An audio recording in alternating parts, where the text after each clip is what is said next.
जय हिंद साथियों, कैसे हो? आशा करता हूँ बढ़िया होंगे। तो आज के इस सीरीज में हम लोग करने वाले हैं गुप्त काल के वन लाइनर, ऐसे क्वेश्चंस जो PYQs जो कि पिछले सालों में काफ़ी बार ये रिपीट हुए हैं, जो कि सभी कॉम्पिटिटिव एग्जाम्स के लिए महत्वपूर्ण होने वाले हैं। तो बिना किसी देरी के वीडियो को शुरू करते हैं। तो ये सभी वन लाइनर हैं, ठीक है। तो उससे पहले हम कुछ और चीज़ें हैं जिनको जान लेते हैं। जैसे गुप्त काल में राज्य को देश या राष्ट्र कहा जाता था, ठीक है। देश या राष्ट्र कहा जाता था। गुप्त काल में प्रांतों की संख्या मुख्य रूप से 8 थी। गुप्त काल में भक्ति का प्रधान प्रांतपति उपरिक महाराज अथवा गोप्ता हुआ करता था। उपरोक्त सभी राज्यपालों की तरह प्रांतों में केंद्रीय शासन की प्रतिनिधित्व करते थे। भक्ति के अंतर्गत, ये भुक्ति लिखा गया है तो उसके लिए क्षमा चाहते हैं। तो भक्ति के अंतर्गत कई विषय जैसे जिले जुड़ा हुआ करते थे। विषय का शासक विषयपति होता था, वह तन्नी युक्त भी कहलाता था।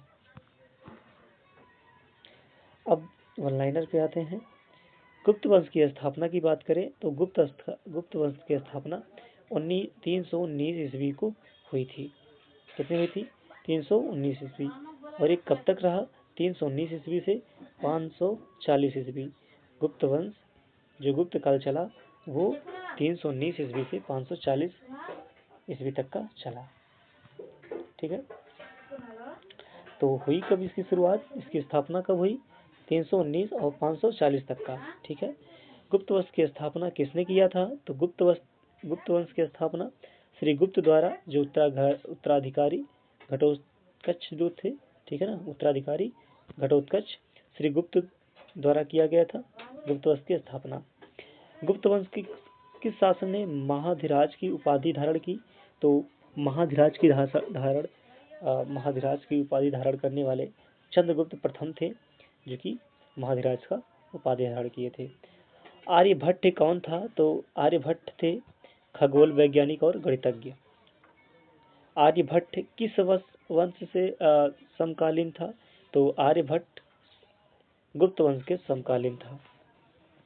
गुप्त शासकों की राज दरबारी भाषा क्या थी?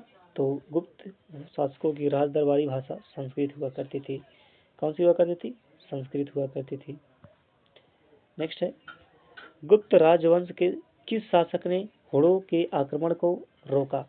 तो स्कंद गुप्त था, जो हुड़ों के आक्रमण को रोका था। गुप्त राजवंश किसके लिए प्रसिद्ध था? तो गुप्त राजवंश कला और स्थापत्य के लिए प्रसिद्ध था। अजंता और एलोरा कलाकृतियां किस काल से संबंधित है? तो वो भी किससे हैं? गुप्त काल से संबंधित है। अजंता और एलोरा की जो गुफाओं में जो है कि कलाकृतियां बनाई गई थी। कालिदास किसके राज दरबारी कवि थे? तो कालिदास चंद्रगुप्त विक्रमादित्य के राज दरबारी कवि थे। अजंता चित्रकारी किस धर्म से संबंधित है? तो अजंता में जो चित्रकारी की गई है वह बौद्ध धर्म से संबंधित है, बौद्ध धर्म को प्रेरित करती है। एरड़ अभिलेख का संबंध किस शासक से है? तो एरड़ अभिलेख का संबंध भानुगुप्त से है, ठीक है। चीनी यात्री फाहियान किसके शासनकाल में भारत आया? तो चीनी यात्री फाहियान चंद्रगुप्त द्वितीय के शासनकाल में भारत आया था। भारतीय संस्कृति का स्वर्ण युग किस युग को कहा जाता है? तो भारतीय संस्कृति का स्वर्ण युग भी गुप्त युग को ही कहा जाता है। तो इसलिए गुप्त युग महत्वपूर्ण है और काफ़ी एग्जामों में रिपीट होते हैं ये सभी क्वेश्चंस। ये मान के चलिए ये सभी आप तैयार कर लेते हैं जितने भी यहाँ पे हमने कराया है। तो गुप्त वंश से बनने वाले लगभग क्वेश्चन यही से बनेंगे, ठीक है। तो सेतुबंध की रचना किस वंश के शासक ने की? तो सेतुबंध की रचना वाका टक ने की थी। किसने की थी? वाका टक ने। किस गुप्तकालीन शासक को कविराज कहा जाता है? तो समुद्रगुप्त को कविराज कहा जाता है। समुद्रगुप्त को कविराज कहा जाता है। कौन सा गुप्त शासक भारतीय नेपोलियन के नाम से प्रसिद्ध था? तो भारतीय नेपोलियन के नाम से समुद्रगुप्त प्रसिद्ध था। कौन था? समुद्रगुप्त। कौन सा गुप्त शासक भारतीय नेपोलियन से था? तो हो जाएगा आंसर समुद्रगुप्त। स्कंदगुप्त को किस लेख से शुक्रोपम कहा गया? तो कहोमस्तम लेख के द्वारा। ठीक है, नेक्स्ट है, गुप्त काल में सबसे लोकप्रिय देवता कौन थे? तो गुप्त काल में सबसे लोकप्रिय देवता विष्णु थे। कौन थे? विष्णु थे। दिल्ली में स्थित लौह स्तंभ किस सदी में निर्मित हुई? तो दिल्ली में स्थित लौह स्तंभ 4वीं सदी में हुई थी, मतलब गुप्त काल में ही हुई थी। ठीक है, कि हम जानते हैं 319 से 540 गुप्त वंश का काल चला था। फाहियान द्वारा लिखित ग्रंथ फो कुओं में किसका वर्णन मिलता है? तो उसमें भी किसका मिलता है? बौद्ध धर्म के सिद्धांतों का। फाहियान द्वारा लिखित ग्रंथ फो कुओं की। तो अमरकोश नामक ग्रंथ की रचना किसने और वे किस शासक से जुड़े थे? तो अमर सिंह ने किया था और वे चंद्रगुप्त शासक से जुड़े थे। अमरकोश जो नामक ग्रंथि लिखी गई है। ठीक है, नेक्स्ट है, हरिसेन किसका राजदरबारी कवि था? तो हरिसेन समुद्रगुप्त का राजदरबारी कवि था। गुप्त काल की सेना की मुद्रा को क्या कहा जाता था? तो गुप्त काल की सेना के जो मुद्रा हुआ करती थी, दिनार हुआ करते थे, उसे दिनार कहा करते थे। कुमार संभव महाकाव्य को किसने रचा? तो कुमार संभव महाकाव्य को रचने वाले कालिदास जी थे। कौन थे? कालिदास थे। नालंदा विश्वविद्यालय की स्थापना किस युग में हुई? तो नालंदा विश्वविद्यालय की स्थापना गुप्त युग में हुई। ठीक है, कब हुई? गुप्त युग में हुई। ठीक है, गुप्त युग में भू राजस्व की दर क्या थी? तो गुप्त युग में भू राजस्व की दर उपज का 6ठा भाग था। जो भूमि से राजस्व की एकत्रित किए जाते थे, तो गुप्त वंश में उपज का 6वां भाग जो है कि लिया जाता था राजस्व के तौर पे, भू राजस्व के तौर पे। नगरों का क्रमिक पतन किस युग की विशेषता है? तो नगरों का जो क्रमिक पतन होता है वो गुप्त युग से शुरुआत होता है। किस वंश के शासक ने मंदिरों और ब्राह्मणों को सबसे अधिक ग्राम अनुदान में दिया? तो वो भी कौन है? गुप्त वंश है। किस वंश के शासकों ने मंदिरों और ब्राह्मणों को सबसे अधिक ग्राम अनुदान के दिए? तो है गुप्त वंश। महरौली स्थित लौह स्तंभ किसकी स्मृति में है? तो महरौली स्थित लौह स्तंभ समुद्रगुप्त की स्मृति में है। ठीक है, कालिदास द्वारा रचित मालविका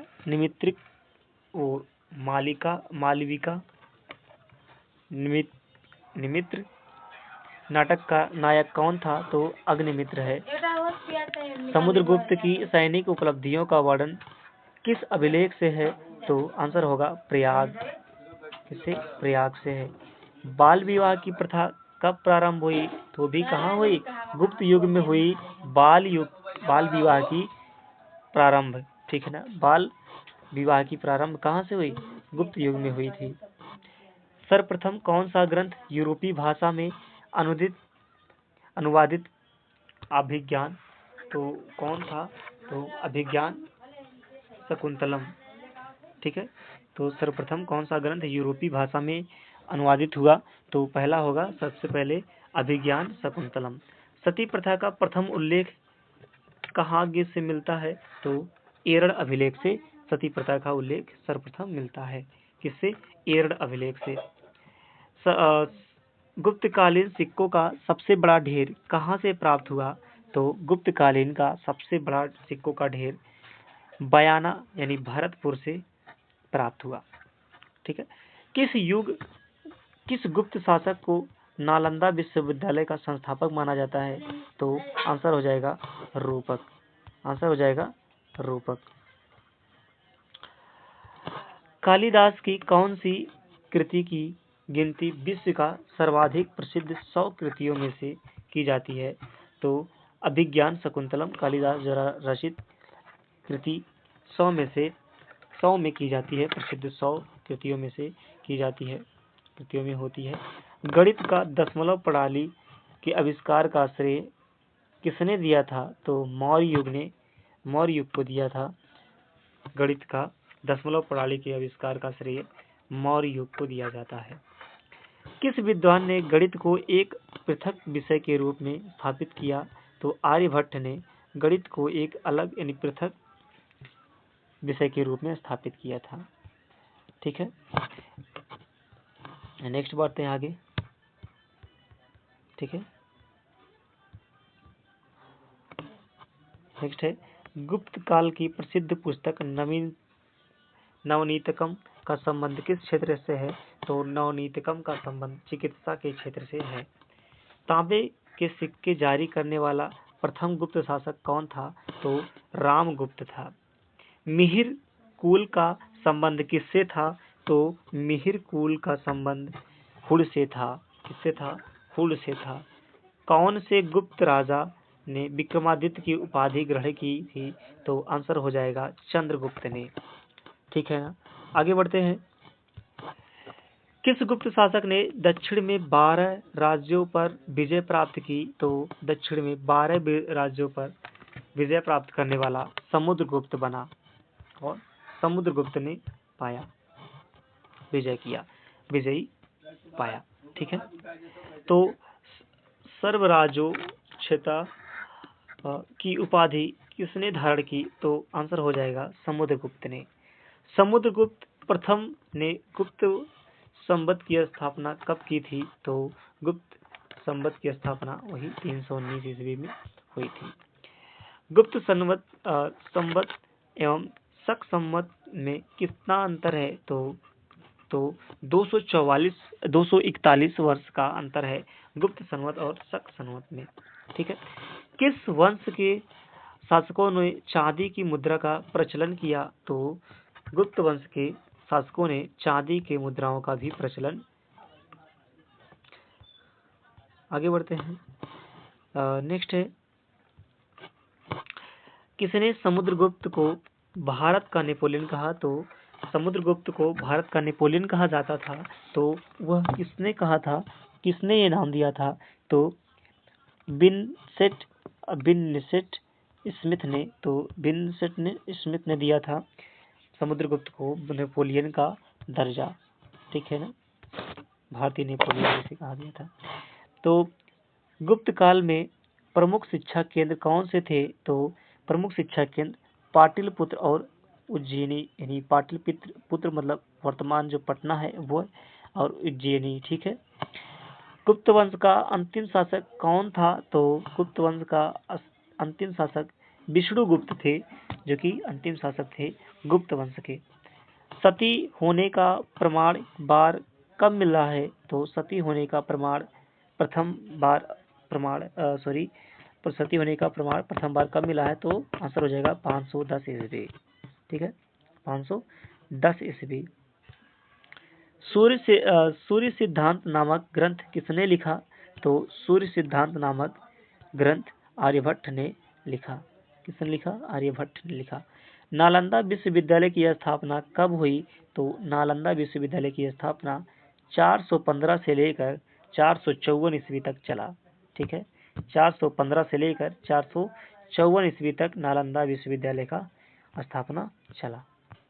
ठीक, subscribe now and press the bell icon. Never miss an update.